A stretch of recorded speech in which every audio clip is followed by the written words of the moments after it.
आपण कुठे राहतो हे काही उगाच ठरलेलं नाहीये. खरं पाहिलं तर आपलं घर कुठे असावं, आपलं शहर कुठे वसावं, हे सगळं काही ठरवलंय पृथ्वीच्या भूगोलाने.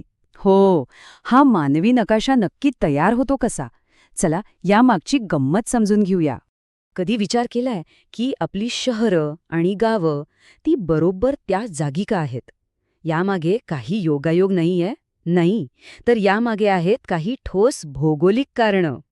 जरा ॲमेझॉनच्या या विशाल प्रदेशाकडे बघा. दूर दूरपर्यंत फक्त जंगलच जंगल. पण तरीही इथे जी काही थोडीफार मानवी वस्ती दिसतीये ना, ती बरोबर नदीच्या किनाऱ्याने वसलेली आहे. म्हणजे निसर्गाच्या एवढ्या मोठ्या पसाऱ्यातही माणूस हमखास पाण्याचाच मार्ग धरतो. बरं, हाच मुद्दा अजून सोप्या पद्धतीने समजून घेऊया. त्यासाठी आपण दोन मोठ्या आणि वेगवेगळ्या देशांची उदाहरणं बघू. चला, पहिला थांबा आहे ब्राझील. इथे आपल्याला दिसेल की लोकसंख्या अक्षरशः पाण्याच्या प्रवाहाच्या दिशेने कशी धावते. हे बघा, हे आहे साओ पावलो शहर. ब्राझीलच्या किनारी भागातलं हे शहर नुसतं माणसांनी आणि इमारतींनी खचाखच भरलेलं आहे. पण प्रश्न हा आहे की देशाचा एवढा मोठा भाग रिकामा असताना लोक फक्त याच किनारी प्रदेशात का गर्दी करतात?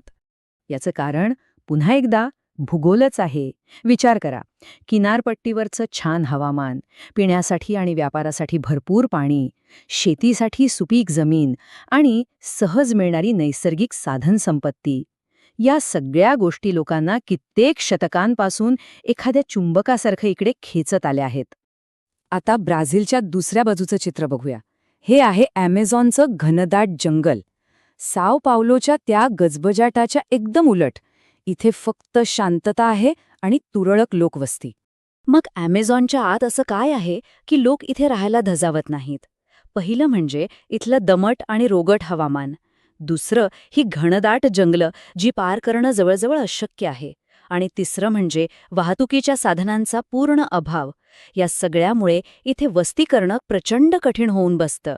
ठीक आहे, आता ब्राझीलमधून थेट येऊया भारताकडे.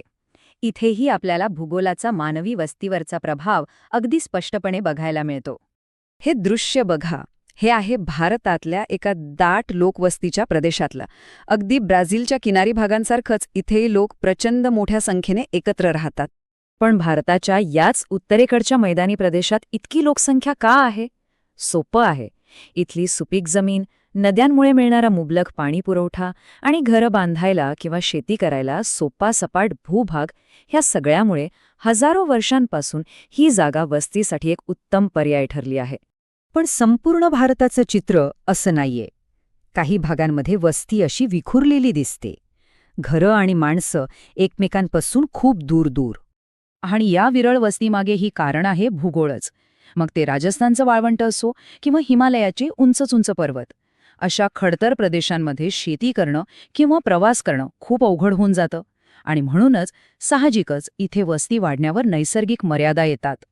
तर ब्राझील आणि भारत या दोन्ही उदाहरणांवरून एक गोष्ट अगदी स्पष्ट होते. ती म्हणजे जगभरात मानवी वस्तीचा एक ठरलेला समान पॅटर्न आहे. हे चित्र बघा, सगळं काही स्पष्ट होईल. डावीकडे साओ पावलो आणि उजवीकडे भारतातली दाट वस्ती. बघा, खंड वेगळे, देश वेगळे, पण जिथे भूगोल अनुकूल आहे तिथे वस्तीचा नमुना अगदी सारखा आहे. हा तक्ता बघा, म्हणजे सगळा हिशोबच लागतो. दोन्ही देशांमध्ये काय समान आहे? सुपीक जमीन आणि पाणी. हे लोकांना आकर्षित करतं. आणि लोकांना दूर काय ठेवतं? तर घनदाट जंगलं, वाळवंट आणि उंच पर्वत. नियम एकदम सरळ आणि सोपा आहे. म्हणजे या सगळ्याचा निष्कर्ष काय? तो अगदी सोपा आहे. जगभरात माणूस तिथेच वस्ती करतो जिथे जगणं कमीत कमी त्रासाचं आहे, जिथे पाणी, अन्न आणि चांगलं हवामान सहज मिळतं. थोडक्यात भूगोलच आपल्याला रस्ता दाखवतो. आणि जाता जाता एक विचार करूया. आपापलं शहर किंवा गाव आज जिथे आहे तिथेच का आहे?